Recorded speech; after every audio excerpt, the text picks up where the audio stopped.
Hey everyone, welcome back to the channel. Today we're diving into the story of Jesse Lingard, a footballer whose early promise had fans expecting him to become one of England's brightest stars, who then failed to live up to his potential. So what happened to Jesse Lingard? Jesse Lingard's journey began in Warrington, a town known more for rugby than football. Lingard's love for football was nurtured from a young age by a family that valued sportsmanship and dedication. His grandfather, a pivotal figure in his early life, instilled in him the importance of hard work, though his methods were sometimes strict. This tough love, which had once pushed his mother away from gymnastics, was a double-edged sword for Lingard. It shaped him into a fast, intelligent player who could excel in multiple positions, but it also set high expectations for his career. From a young age, Lingard's talent was undeniable. He joined Manchester United's youth academy at just 7 years old and quickly made a name for himself. His creativity, vision, and knack for scoring crucial goals propelled him through the ranks. At United's academy, Lingard was part of the team that clinched the 2010-11 FA Youth Cup, a victory that hinted at his potential to become a future star. Lingard's talent on the pitch earned him a professional contract with Manchester United in July 2011, setting the stage for what many hoped would be a stellar career at the club. However, the path to the first team was not straightforward. Lingard embarked on a series of loan spells to gain valuable experience and playing time. His first loan move came in 2012 when he joined Leicester City. Although he made only 5 appearances, this stint was crucial in introducing Lingard to the rigors of senior football. The following season, Lingard's journey took him to Birmingham City, where he made an immediate impact. In 13 appearances, he found the back of the net 6 times.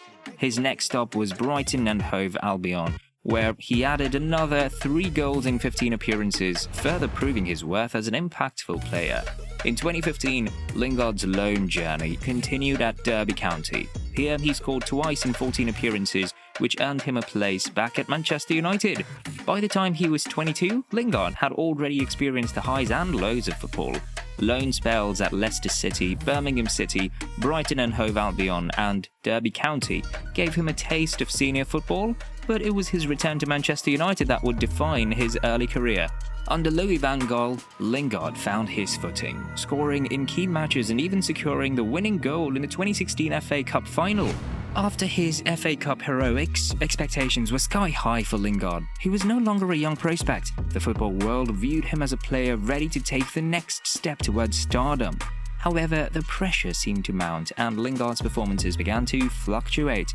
The arrival of high-profile players and managers at Manchester United meant constant changes in tactics and team dynamics, which didn't always play to Lingard's strengths. As the seasons passed, Lingard's star began to fade.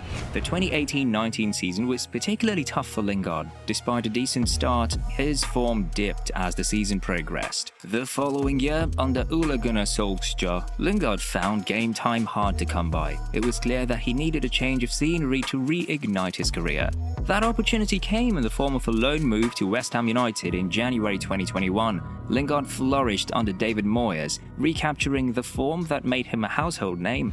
His performances were so impressive that there was a talk of a permanent move or a recall to the England squad. But as the season ended, so did his time at West Ham, and Lingard returned to Manchester United.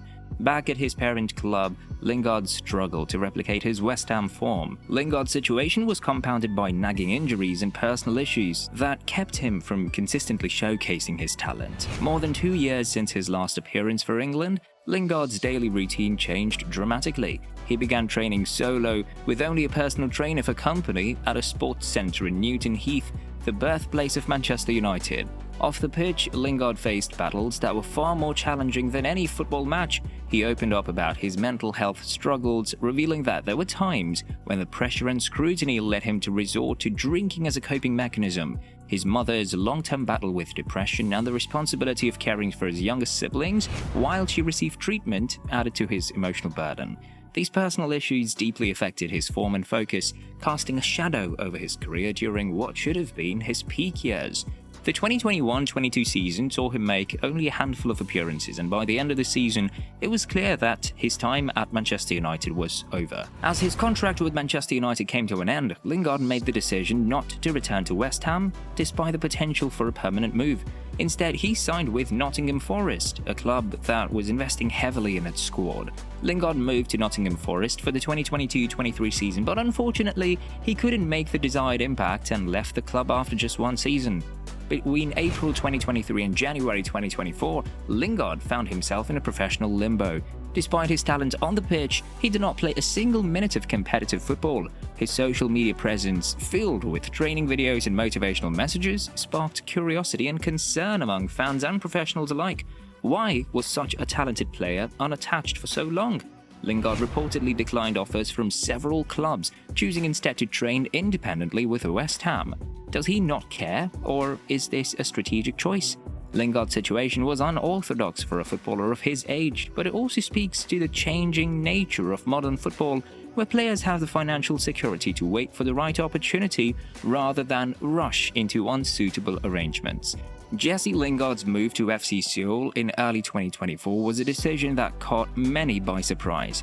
After his stint with Nottingham Forest, where he failed to leave a significant mark, Lingard found himself at a crossroads. The once promising star of Manchester United was now venturing into uncharted territory, the K-League One, South Korea's top football division. This move was met with mixed reactions, but it showed Lingard's willingness to embrace new challenges and find the joy in football again. This move is more than just a change of clubs. It's a new beginning, and perhaps a final chance for Lingard to rediscover the form that once made him one of England's most exciting talents. At 31, Lingard is no spring chicken in the world of football, but his experience and skill could be just what FC Seoul needs to climb back to the top. Thank you for joining me on this journey through Jesse Lingard's career. If you enjoyed this series, please hit that like button and don't forget to subscribe for more content. Until next time,